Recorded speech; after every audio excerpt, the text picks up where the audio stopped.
Hey everybody, welcome back to the channel. Today is a little bit of a different video. I thought that because we've been doing a lot of looper stuff recently with Andersons, and I did a looper video last week, I think it was, on the RC10. And there's a lot of questions on how to do looping, so I thought I was just going to see if I could do a video on sort of beginner looping stuff. So, you know, the question is, how do I start doing a loop? You know, which looper should I buy? Should I buy all of these different questions that might be a little bit sort of alien to people because they haven't tried a looper before, and it's a new thing for them. And maybe they'll buy a looper, and maybe when they do buy a looper, they put it, you know, they hook it up and they can't figure out how to use it properly. So I thought, you know, I will just start by sort of talking about loopers in general. So loopers, there's loads of different loopers out there. I think it's important to get something in the beginning that is simple. So something like a Ditto or a Boss RC10, something that is simple enough, that has got one volume but will be able to do a good sound when you jam on it. Because basically, if you want to get into looping further on, like the RC10 with the drums in it, or the RC3, or there's a little Moore thing with loads of drums in. There's probably, I don't know, 50, 100 loopers out there that you can buy. All of them, you know, does loop, you know, a thing. Then you have to start to look into bit rate. So, you know, I would recommend to buy something that's got 24 bits of data going through. That means that basically when you put more stuff into the looper, it's cleaner when it comes out the other side of it. So let's say you want to build a loop with loads of delays, or, you know, big reverbs, all that different stuff. So if you're putting loads of these effects through it, then it'll keep clear in the sound. It won't distort as much as it goes through. Yeah, so, you know, you might have seen the new video we did on the Ditto Plus. That's great. It's got, you know, this little display on it. You can see where you are, but that's not necessarily necessary, I think, because it's not necessary you can see where you are. It's a good feature, but I think sometimes it can be distracting from you trying to count the bars and you trying to think that you have to hit it on the one. So, you know, too many features can also be distracting. So that's why I recommend stuff like the Ditto looper, because it's super simple and there's no distractions in it at all, other than a little light that tells you when you're back to your original loop. Anyway, all that said, people ask, you know, how do I get into the looping, and what do I do? Where do I press it? You know, and a lot of it is has to do with timing. So, well, actually everything has got to do with timing. So you have to basically figure out, with the looper, you click it, you count 1, 2, 3, 4, and you hit it on the 1, and then you play for 1, 2, 3, 4, and then you click out on the 1, right? And that sounds simple enough. That sounds like, oh, I can do that, that's really simple. But the problem is, if you don't keep the time in between in that bar, because you're now thinking, oh, hang on, I need to click on the 1 and it's coming up, that can be a coordination thing. So if I just demonstrate how to do a 1-bar loop, sometimes actually doing a 2-bar loop is easier. So let's see. So I've got the RC10 here on the floor. I mean, that could have been the Ditto. That could have been anything. I just because this is the one I had in the studio today, so I thought I'll use that. And basically, when you do want to play something, you know, a good thing is if you do have a phone, and there's a message from Lee there. If you do have a phone, you can download an app, metronome app, anywhere. So I recommend that you get a metronome app and try, if you're new to the whole thing, and try to play along to a metronome, because to basically, you know, find this simple tempo. So keep it about 92 or whatever. So you get, and then just go. It's almost left a good job in the city, that one. Just strum along on an A, right? Or play 1, 2, 3, 4. I know that sounds really boring, but if you are doing loops, that the whole thing about being on time all the time is that's where it really is at. You know, if you can always develop into to loop a 12-bar blues, but then but you have to do 12 bars in the same tempo. Punch yourself in at the 1 and then punch yourself out again on the 1 on the 13th bar. I mean, that's the test. That's where you want to get to. You want to get to that point in you know, and then you have to start thinking about layering up. You know, so you have to think about your bass loop, as I like to call it, just what you lay down first. You know, that could be like I did before in the intro there. You know, I did just. So you know, they're a bit more experience or sort of advanced chords these. So you know, you might not have to do that. You can do an A to a D, to an E. You know, in the beginning, to get yourself into the whole looping experience and find out where you click in and out. I think it's a good idea to start simple.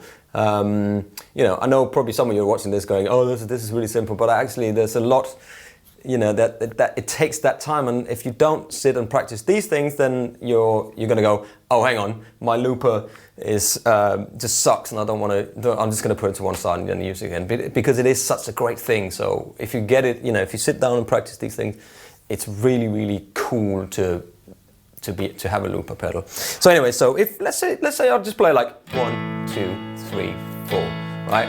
So I'm 1, 2, 3. So I'm on a loop now, so I'm going to click in on 1, 2, 3, 4, 1, and then I click out again on the 1 on the next beat. So I'll go.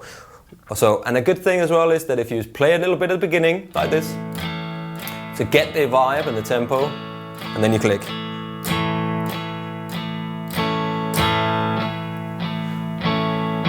Two, 3, 4. So now you can hear the loop. 1, 2, 3, 4. So you know, you can hear that's all in time now. So that's a good beginning to get yourself to the point where you go 1, 2, 3, 4. There's also another little thing that you practice when you then click. I see people do the click when they click with the foot. They'll give it an extra little harder strum here. So they'll go like 1, 2, and they click and they go. Yeah, so you get that big sort of jump in the sound. Again, that's the hand-foot coordination thing, which comes as you practice, because you want to make sure you click on the one, you know. So if I just delete that loop again. So let's say I'll do the same thing, but this time I'm going to click it a little bit too late or too early, so you can hear what happens in the loop if you don't get it on time. So let's say I'm strumming here, 2, 3, 4, 1, 2, 3, 4, 1. See, I clicked it too late. Then that happens. See, 3, 4, 1, 2, 3, 4, 1, 2, and then we're out, and then the loop is basically you can't really use it anymore. So that's the main thing. That's the beginner. That's what you need to learn first. That with a metronome, right? It could be. So I'm playing just an A blues here. So you wanna do 1, 2, 3, 4, 1, 2, 3, 4. 2 bars now. 2, 3, 4, 1. So now you've got 2 bars, 8 beats. 1, 2, 3, 4, 1, 2. See, it's. See? Also, you can see I've got my looper on a carpet here. That's not always the greatest thing to do. It's nice to have it on a solid floor, because of course when you click something that's on a carpet, a soft carpet, it will sort of just go down a bit. But you know, that's for you to where you have your studio and stuff.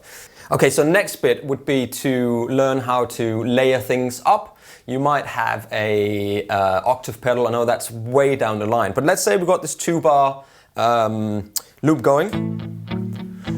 and you want to put a bass onto it.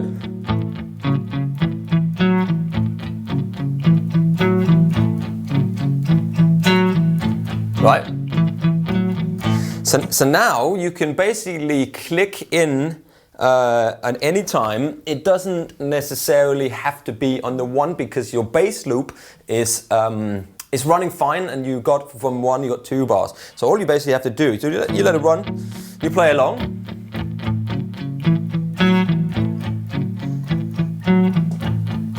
and you click in. But now, of course, you need to know where you did it. I did it on the 2nd bar, so the 2nd bar on the 1st. If you then want to put another loop in, let's say, so right here, so you can see it. I want that. So I go click again. I click here and I go. I can see my thing. Oh, see? I actually overdubbed it now because I wasn't paying attention. That's what I mean. This little bit down there with the lights and stuff can be quite distracting, you know. So and then sometimes it's better just to have a little flashing light where you know where the one is. So then you go.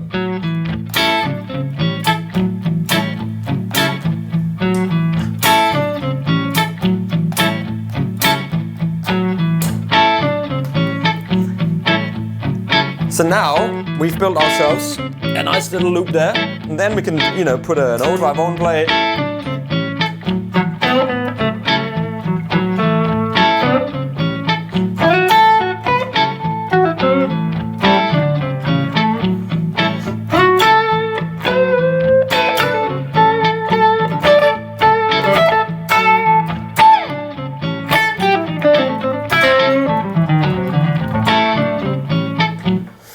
So that's a great loop to sit and practice along to, and that is why it's so cool to have a looper pedal. Now, what I didn't say in the beginning was that if you do have other pedals, if you've got a pedal board like I have on the floor here, then it's really important that the looper is the last thing in the chain before it goes into the amplifier. So you'll have let's say an overdrive, another overdrive, another overdrive, another overdrive, 50 other overdrives, probably most of us have, and then you'll have a tremolo, chorus, whatever, and then you'll have a delay and a reverb, and then you'll have the looper, and then you'll have the amp. I know that a lot of people go into the effects loop and all this stuff, but I don't. I'm just old-fashioned. I like to go in the front of the amp, especially for home. It's not really a big thing. But just make sure if you want to solo and you want to keep the loop clean, then it needs to go to the end of your pedals. So that was a really simple loop. Here it is again.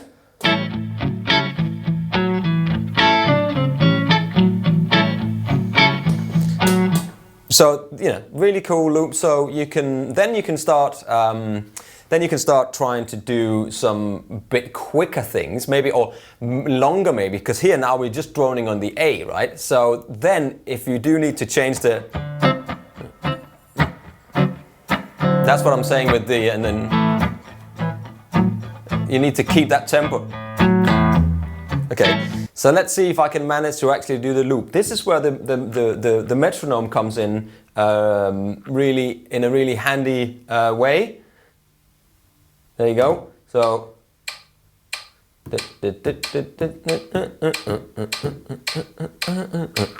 see, so now I've got the metronome. Some of these loopers have got metronomes built into it. I find that I like to just learn to get the right tempo going. Anyway, so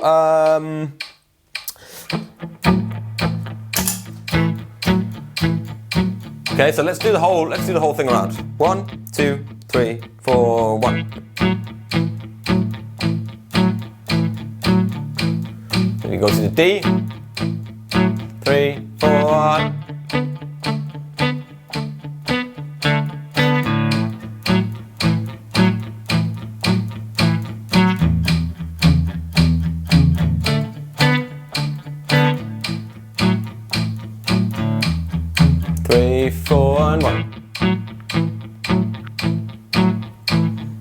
And I tell you what, I bet you the loop, even though I hit it on the 1, the metronome will sort of eventually take over and it'll glide apart as it goes along in the tempo, because it's so difficult to hit the one exactly on the one. You know what I mean? So you can.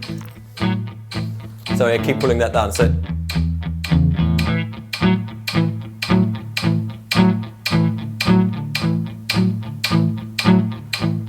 It's still going, but it's kind of gliding out, right? But it's fine because we got a tempo here, so that's fine. So now, of course, you need to know.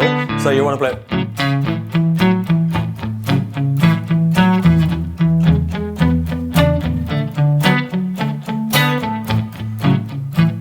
So you can click it here, and then you can start on the one.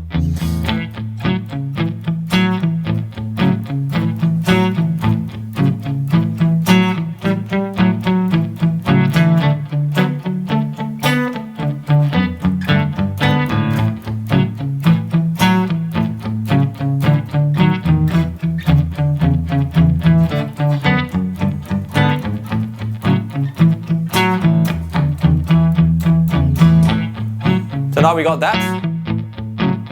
You know, some people will let the loop go and then they'll play.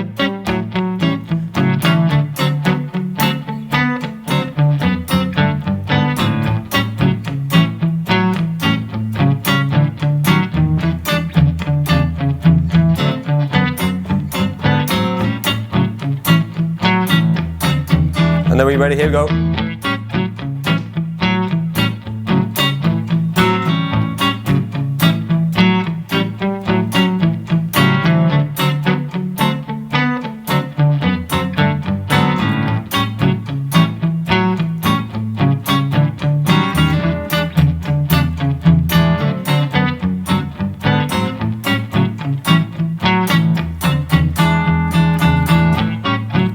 So it's a really simplified blues loop, but now you got the whole blues and you can jam along.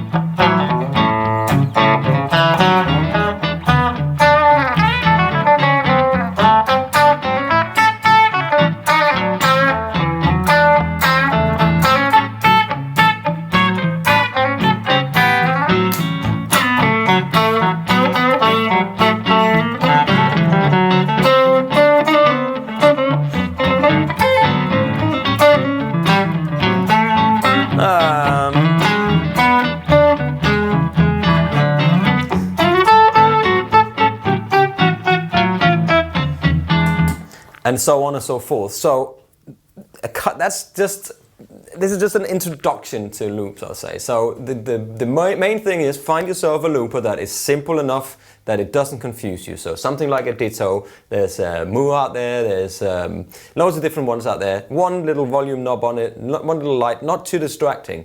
Then maybe if you want a bit more, you go up and get something like an RC3, which got a drum machine built into it. You can save 99 loops, or the new Ditto Plus, which you can save 99 loops in it. So you can save loops, you can then take them out, share them with your friends. That's a great idea. But if you just want to start learning loops, then something super duper simple is definitely the way to go. Then have a metronome, find a metronome. If you got a phone, then download a metronome and teach yourself how to play with the metronome. Metronome is also a good tool for playing.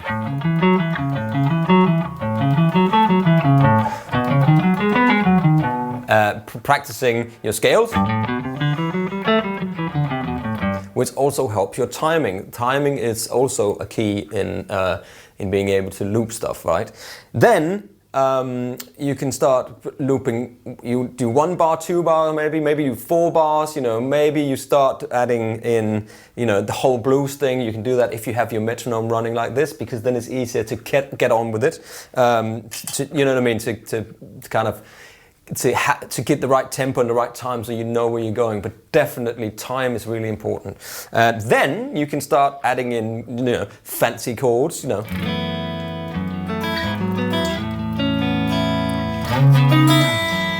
Stuff like that, and then you can start doing the funky stuff. Now the funky stuff with the loop.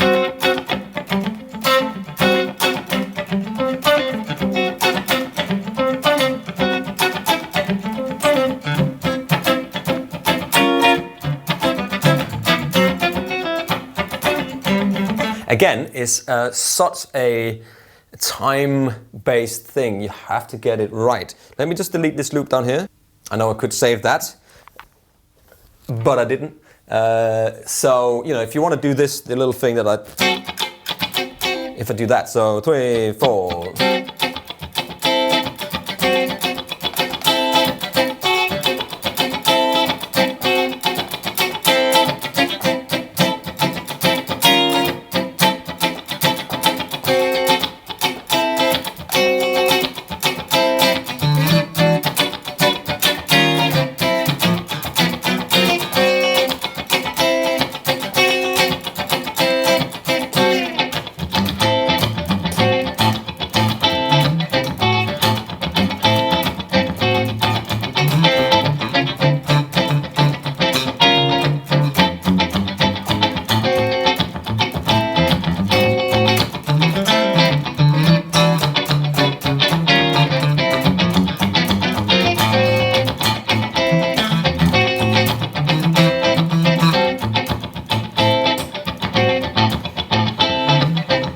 So you got kind of a loop there, you know, and again it's a 12-bar loop. I didn't use anything here.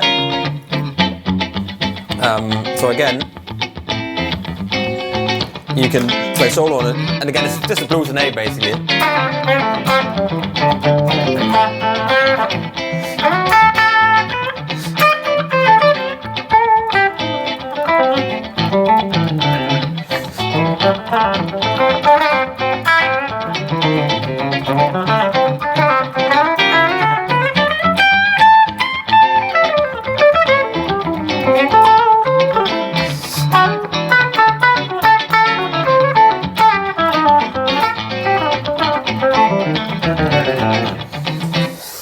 You know, that's another thing, because everything becomes a bit quick. Then you can start doing some of the really nice open chords, you know, like I really like these sort of the E there, and then you got this F sharp, where you kind of got an A at 9, but you go F sharp in the bass, move that up to, you know, the G sharp there.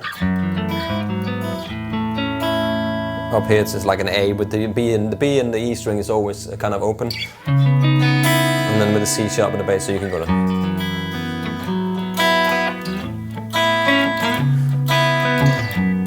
You can put a bit of delay on, and you can turn the reverb up a bit.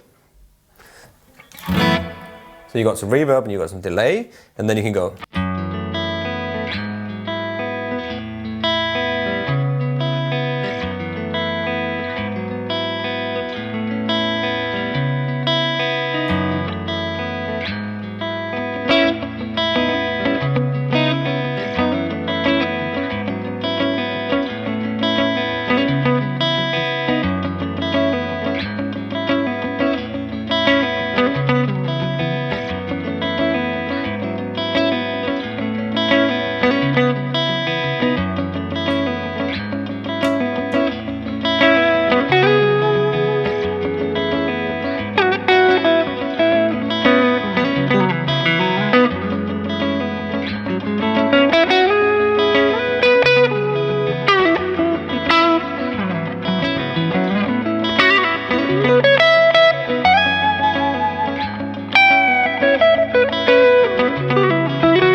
So there you go, so you got that kind of loop as well. Now, I think that is all we need for today. You know, we can always talk about improvisation later on in these videos, but today is going to be too long of a video. explain what you're playing, what I'm playing on all these different bits and pieces. So, what to take away from today? Well, you know, Looper is a great tool to practice time, to practice your improvisation and your chord skills. You know, but get to the point where you can do 1 bar without a metronome, loop yourself in and out, then 2 bars, and then 4 bars, and then 8 bars, and then maybe the 12, a blues, 12-bar blues. You know, that is a long time to hold the time without using a metronome. So there you go. So thank you very much for watching this video. I hope it was useful for some of you guys out there who's just starting on looping. Yeah, so there you go. I'm playing this rather lovely Brit Daniel Thinline Telly, yellow. Of course it has to be yellow. I've got the RC10 on the floor, as you can see. I'm using a Mjolnir from Mythos pedals and a Dane for a bit of the drive into the DP40. And that's it. Please like and subscribe, and again, comment below, see what I would like to do next in these videos.